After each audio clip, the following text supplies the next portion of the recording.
Today we talk this week's Indie World Showcase, the new games announced for Nintendo Switch Online Plus expansion, and do you care? We marvel at this legendary beauty, we'll get into interesting Pokémon updates, both past and present, and this demo's power level is over 9,000! All that and more on today's edition of Mii Weekly. Let's do this!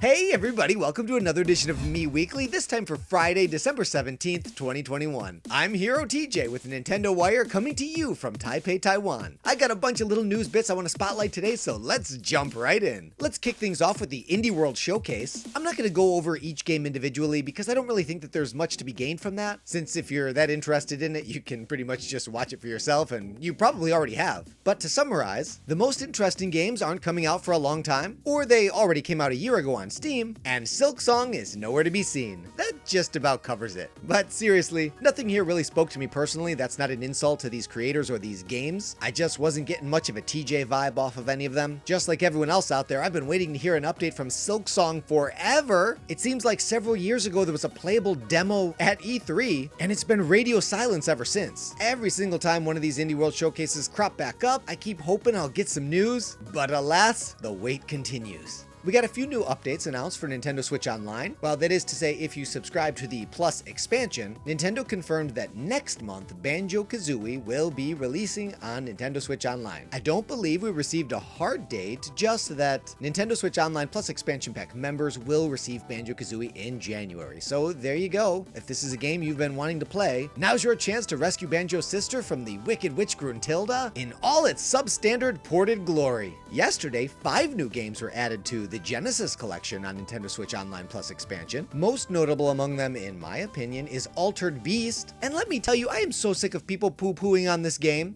Altered Beast is the first game that I ever played for the Sega Genesis, and it's awesome! What's not to love about it? You play as a muscly man who turns into a more muscly man who turns into yet an even more muscly man, and then a werebeast. And we're not talking about just your run-of-the-mill werewolf. You get to be a were-dragon, were-bear, were-tiger. Come on. Altered Beast is a classic. If you're on the fence about Nintendo Switch Online Plus expansion, I do feel morally obligated to inform you, if you don't already know, that 4 out of 5 of these games are already available on the Nintendo Switch as part of the Sega Genesis Classics collection, which sells for only $30 and you get 50 games. And yes, you still get all those super cool convenience features like rewinding and save stating, all that stuff. So if any of the Sega Genesis games on the Nintendo Switch Online Plus expansion are incentivizing you to want to upgrade, maybe consider giving the Sega Genesis Classics collection a look. The following story comes from NintendoWire.com, courtesy of my good friend Amiibo Jason. First 4 Figures has officially revealed that its next PVC statue is the iconic Hylian shield from The Legend of Zelda Breath of the Wild. This 12-inch statue will come in 2 varieties at launch, including a standard edition that features not just the legendary shield, but also a gorgeous black base to display it on. A collector's edition is also on its way, which comes with a touch-sensitive stand that controls several LED lights on the statue, as well as a magnetic base to easily attach and remove your shield. Pre-orders for the collector's edition are live right now over on the First 4 Figures webpage for $99.99.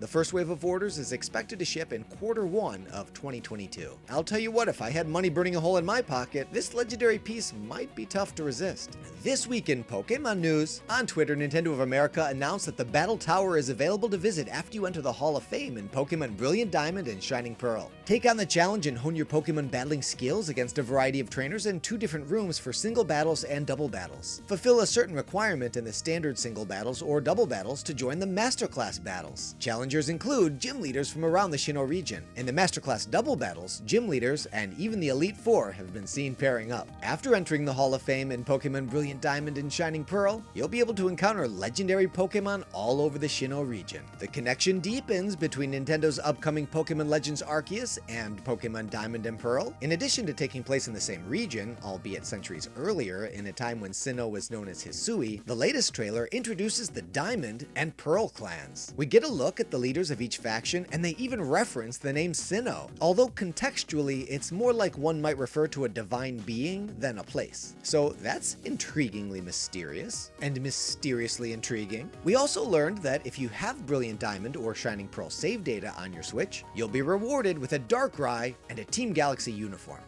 Now playing! So there's a game I've had my eye on for a while, years in fact, but it just recently made the jump to Nintendo Switch. And that game is Dragon Ball Z Kakarot. I'm a huge Dragon Ball Z fan, going all the way back to my early teens. I used to save up my money to buy the Funimation VHS box sets from specialty shops when I was much younger, and I'd tune in every week to watch new episodes on Cartoon Network's Toonami. So the idea of playing through those amazing epic sagas and reliving those battles in video game format has a lot of appeal to me. But being what it is, I did kind of have a feeling that we'd be getting a price drop sooner rather than later, and that time is now! The game is 40% off right now in the Nintendo eShop, and will remain so, I believe, for the next 3 days or so. But the best part is there is now a free demo available, so I thought I'd give the game a try and see if the controls are something that would appeal to me. Nothing bugs me with licensed games more than janky controls. And after playing it for about 20 minutes, I can tell you the controls feel pretty good. Flying around is fun. It's a little counterintuitive to me to have a button to ascend and descend, but it's oriented rather conveniently on the controller, and something I think I could adjust to without too much grief. I teamed up with Piccolo and had my first battle with Raditz. It didn't go so well, but I'm still getting used to the battle controls. They're not overly complicated, but it is sometimes tough to tell when I'm hitting Raditz and when he's hitting me, and a little difficult at this point for me to determine how to dodge some of the energy attacks. But just like the flying controls, it's not overly complicated, and it just might take a little getting used to. My kids are also really into Dragon Ball, and at 40% off, I think it might be time to summon the dragon.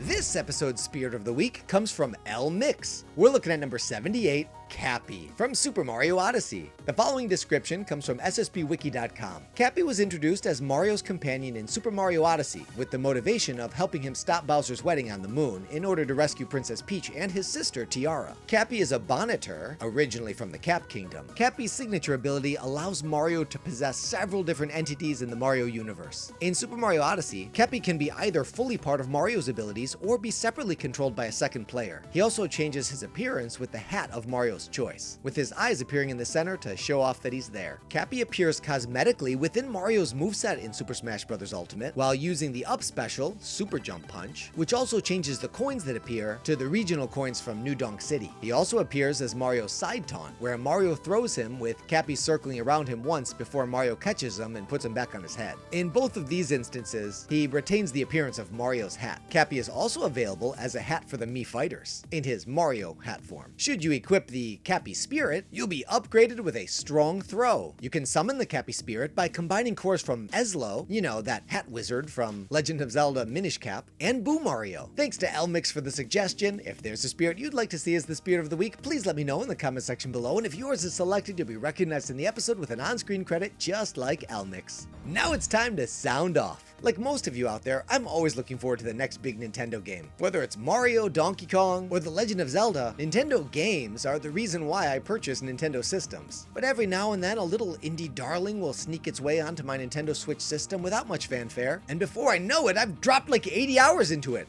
like Hollow Knight. So my question for you is, what hidden gem did you discover this year on the Nintendo Switch? Whether you were just casually perusing the Nintendo eShop, you happened to catch a review online, or you got a good tip from a friend, I'm curious to know what great game you came across that might not be on everyone's radar. For me, and I do think I mentioned this a couple weeks back, I had a lot of fun with this little pinball Metroidvania style game called Yoku's Island Express. I'm not going to get into it because I did talk about my experience at length, but it's a game I don't remember hearing anything about. I heard a pretty glowing recommendation from, I want to say it was Arlo, you know, that little blue monster guy, and sure enough I checked it out and it was awesome. So be sure to leave your answer in the comments section below. And that's a wrap on another edition of Mii Weekly. There's only 2 more weeks left in the year, and only 2 more episodes of the show. I've got something special planned for next week. If you got a calendar close, you probably know that that's Christmas Eve. It's also my birthday, and it's also my daughter's birthday. See you next Friday. Until then, this is Hero TJ signing off. Thanks for playing.